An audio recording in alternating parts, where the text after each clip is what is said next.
Hello, YouTube. It's just gonna be a voiceover today. I don't want this video to be too long, and it's gonna be easier for me to edit when I have so many other things to do. But do you guys like my new little graphic I just spent a whole hour making? You guys know I'm just such an artsy fartsy person. But anyway, I am back with my review of Usher's halftime show at the Super Bowl. I have been asking for an Usher Super Bowl since I was literally still in middle school. And you ask and you shall receive. And I was very happy. This is going to be a review and analysis. So basically, my review is I loved it. It was great.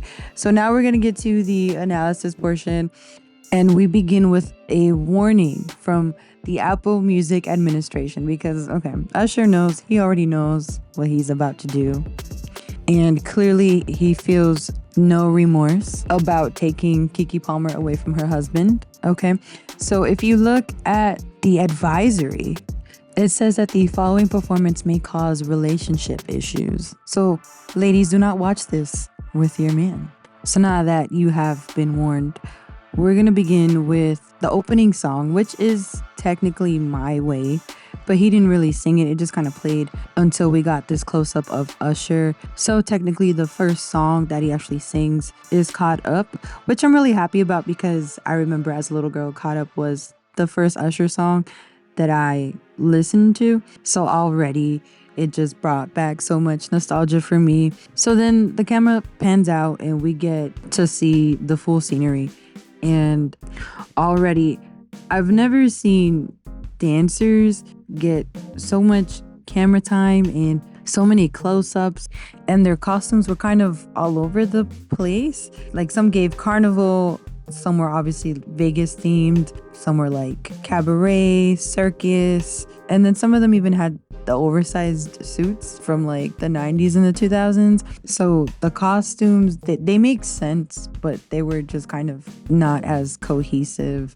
But regardless of the costumes, like some of his dancers were full on Olympic gymnasts doing acrobatics. It was definitely giving Barnum and Bailey. And then I noticed the two people, I don't know what they're called exactly, but those like really tall planks that they stand on and they walk on.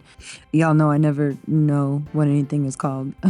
But anyways, it does seem like he also let some of the fans stand on the field. And I'm a little offended. I feel like I should have been invited, Usher, if you were going to let fans onto the field. Because like I've said, I've been asking for an Usher Super Bowl since I was a little guppy, but whatever. So Usher then performs You Don't Have to Call. And I like that here he took a moment he basically said God answered his call in his dreams. And he gave a shout out to his mom and even segues to the song Superstar by dedicating that moment to his mom. Because you know how Superstar begins with, "This one's for you, my number one." I just thought that was really cute. The next lines in Superstar are, "Spotlight's big stage, 50,000 fans screaming in a rage." And this is how meticulous Usher was at this moment because he stops the song, the camera pans to the stadium. He's basically selecting songs that serve his purpose, but then also putting the images or the camera work in the production to go with the lyrics. Because after that, he stops the song and moves on to Love in This Club. So when we get to Love in This Club, this was the first song that was performed by marching band accompaniment.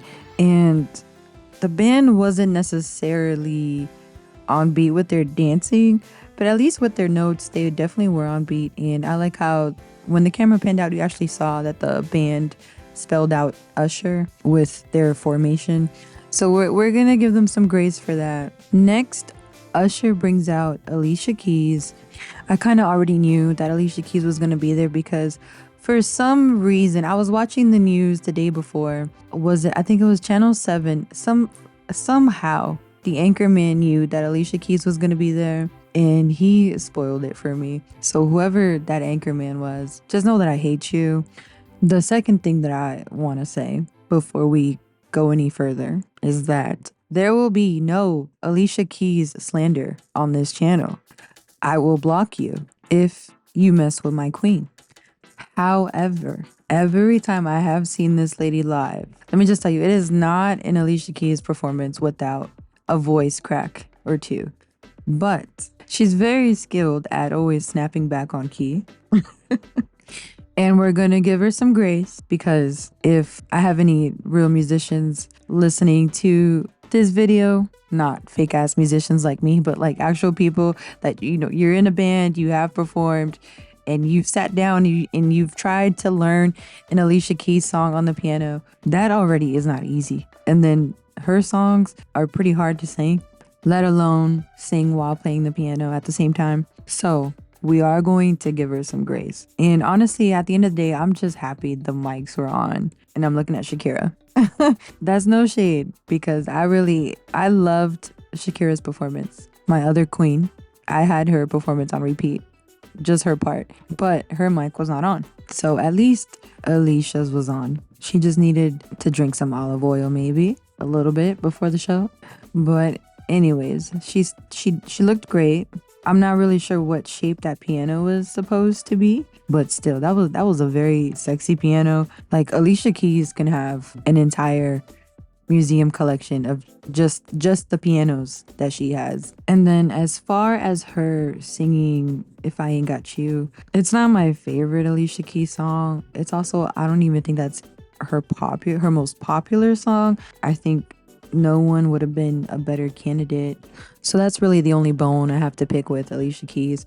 And then they sing My Boo, such a classic. Oh my God. But y'all need to calm down with saying Usher was touching her too much because obviously, they choreographed this, they rehearsed this ahead of time, earlier that day even. So I'm sure that Swiss Beats was fully aware. I'm sure he agreed, but I still feel like Swiss Beats could have been a little salty because they were just smiling way too hard.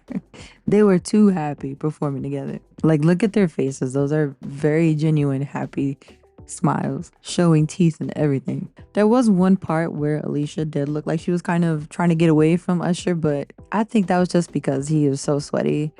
I don't know if you've ever had an extremely sweaty person trying to hug you. It's just a little uncomfortable. Moving on to Jermaine Dupri hitting the stage.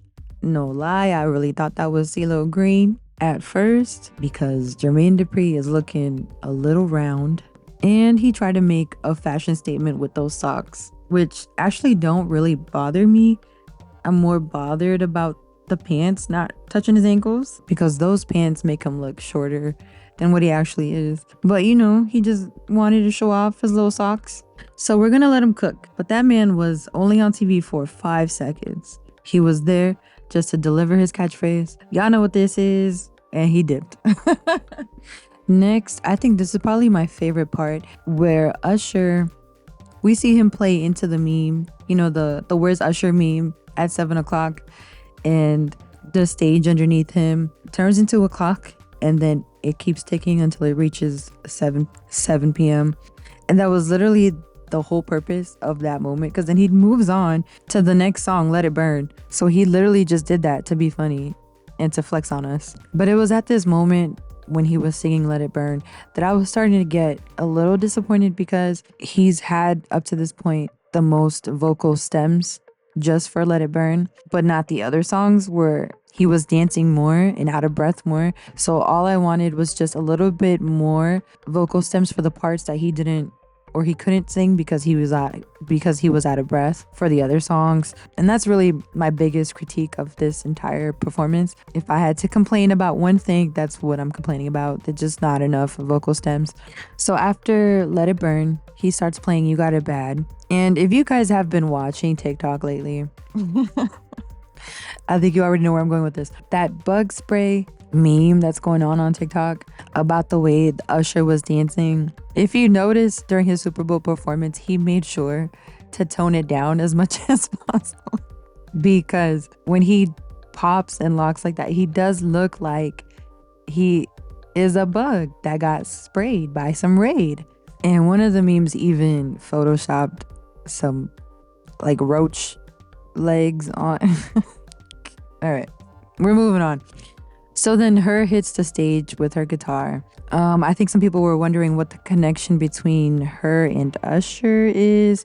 I think her is more connected with Alicia Keys because I remember the one time that I saw Alicia Keys perform at the Apollo Theater, she did bring on her. And if you guys don't know her, I don't really know her backstory that well either, but she has been in the industry since she was a little girl. I think she's somebody's daughter, in the industry. So she's been performing and making music since she was a little girl. But, it's kind of sad. She never really got the recognition that she deserves for somebody who was supposed to be, a child prodigy. She never really blew up like that. So I was really disappointed in the Super Bowl when she didn't really sing. Honestly, she just played the guitar for enough time until Usher changed into his next costume. And I don't really know her catalog like that, but you can't tell me that she doesn't have a song in the same key as Bad Girl that they could have done a really quick medley for time's sake. That was a little disappointing, and she looked so good too. We then get will.i.am, who I first thought was Kanye. I don't know why. He has that helmet on. I know it's on brand with the Black Eyed Peas stuff, but at least we're able enough to recognize his voice. And a little backstory here, if you guys were wondering why there's two drum kits behind will.i.am, it's because Usher's drummer passed away recently. So that's his empty drum kit on the stage. And Usher's just basically just paying tribute to him, which I thought was really cute. Here we also get the roller skaters come out, which I know it's part of his Vegas residency show. And honestly, his whole Super Bowl performance basically is bits and pieces of his Vegas residency, which that's how I knew the Super Bowl was going to be good, because his practice and his rehearsals were already his Vegas residency. All he had to do was basically reformat the show to fit the Super Bowl format, and he would be good. Now, I don't understand why he slid under will.i.am's legs. Kind of looked like Sir William's balls graced the top of Usher's forehead. Usher did not stick that landing very well.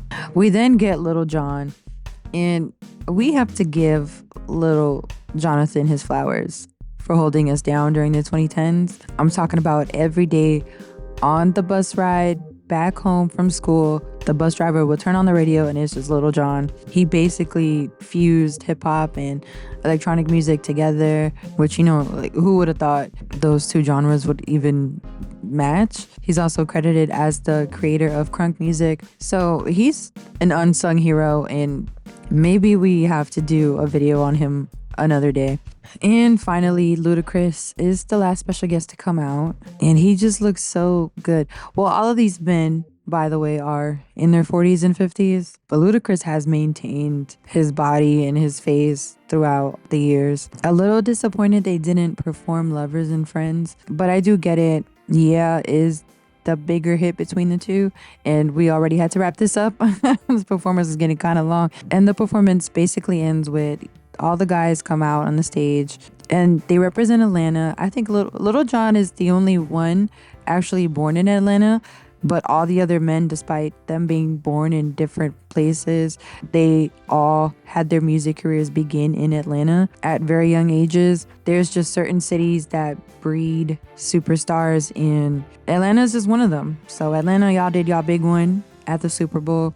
Each one of these men have had very long careers, both on the stage and behind the studio as producers, writers, composers, everything. So all of these men, they were all legends in their own right. I was so happy to see them come together. This is what we call Black excellence. So that was my review on Usher's Super Bowl performance. Do I really want to get into the debate of who's had the best performances or the top 5 performances?